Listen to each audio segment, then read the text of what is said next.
Bonjour, Morning Brief du 20 octobre 2017, de l'actualité publiée ou annoncée par les valeurs tunisiennes, puisqu'on est en phase de commentaires des indicateurs d'activité et de publication des chiffres trimestriels. Donc c'est un morning focalisé essentiellement sur le marché action tunisien.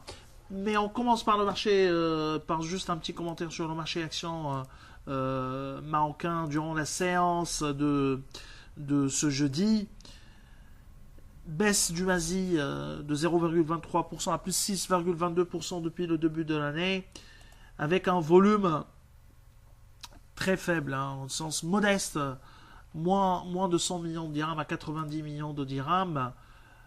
Principale variation, Alliance plus 3,67%, Atlanta plus 2,69% qui vient de lancer officiellement ses activités en Côte d'Ivoire dans un marché potentiellement qui représente du potentiel pour le métier de l'assurance. Ça nécessitera du temps parce qu'on le voit, le taux de pénétration, c'est vrai, il est très bas en Afrique. D'une manière générale, il est très bas en Afrique, mais il évolue à un rythme qui n'est pas très important, c'est-à-dire la concrétisation du potentiel nécessite du temps, vraiment du temps dans l'assurance. On le voit par exemple avec le cas en Tunisie, le taux de pénétration reste toujours très faible. D'une manière générale, les taux de pénétration en Afrique sont très très faibles, mais qui n'évoluent pas à un rythme très élevé, soutenu, contrairement à d'autres secteurs qui ont des taux de pénétration assez bas. Les baisses, NACL, moins 4,42%, il y a le cadre fiscal, en Tunisie qui est en évolution, qui est tout le temps en évolution. L'IS qui ne concernera pas un NACL mais directement la concession automobile, mais il y aura une augmentation tout de même de 1% de contribution sociale, TVA, droit de consommation. Donc c'est un cadre fiscal qui est vraiment en évolution chaque année, pas de visibilité, surtout pas de stabilité, ce qui pèse un peu sur les perspectives des sociétés tunisiennes d'une manière générale. Donc contrairement à la fiscalité marocaine, en Maroc, elle évolue pas trop. Cette année, il y aura un peu la variable IS à taux progressif, mais qui concernera essentiellement les PME, puisque ça impacterait marginalement les entreprises cotées marocaines vu leur taille. Alors, Tunis, le Thun Index met à terme une série négative de 9 séances baissières. Le principal indice de la bourse de Tunis gagne légèrement, 0,04%, mais la série a été finalement achevée, la série négative de 9 séances de baisse, mais on est à 10,82% depuis le début de l'année. C'est réellement une hausse sauvée par le gang, disons, une hausse sauvée par le gang.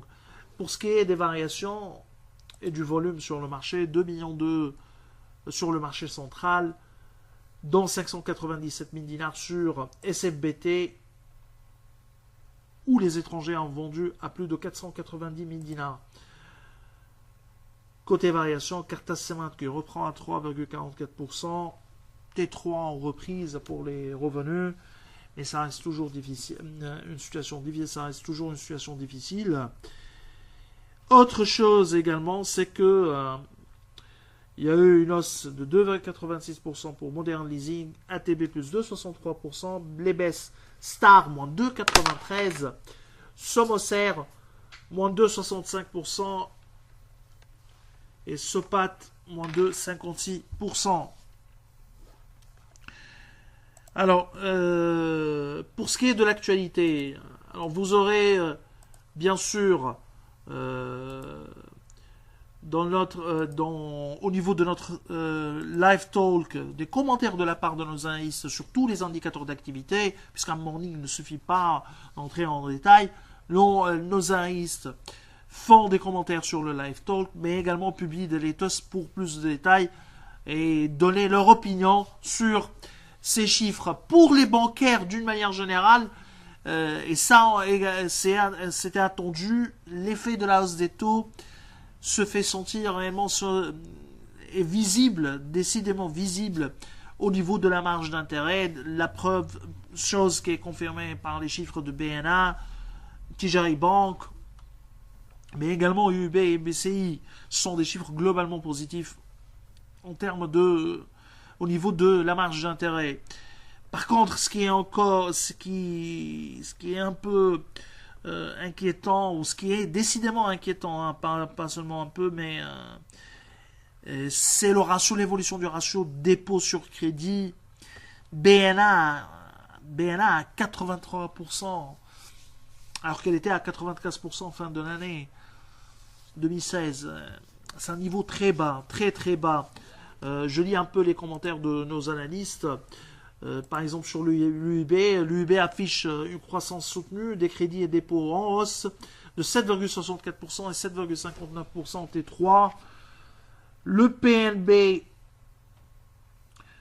a évolué un rythme de 14,6% à deux chiffres. Hein. Et globalement, ces chiffres sont en ligne avec nos attentes. Et pareil pour l'UBCI, où la reprise de la filiale de BNP continue à un rythme au rythme de l'UBCI, quoi. Et avec une contribution, avec une hausse du PNB sur ce dernier trimestre décidément bonne, et avec donc une hausse de 15,3% à 144 millions de dinars pour le PNB.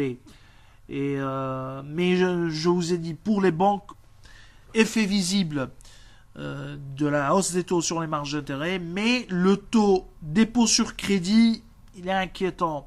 Sauf probablement pour TJI Bank, on est à plus de 120% de ratio dépôt sur crédit, ce qui est quand même rassurant dans ce contexte d'assèchement de liquidité. Adui a publié continue encore de publier de bons chiffres, une croissance à deux chiffres, hein, pour les revenus.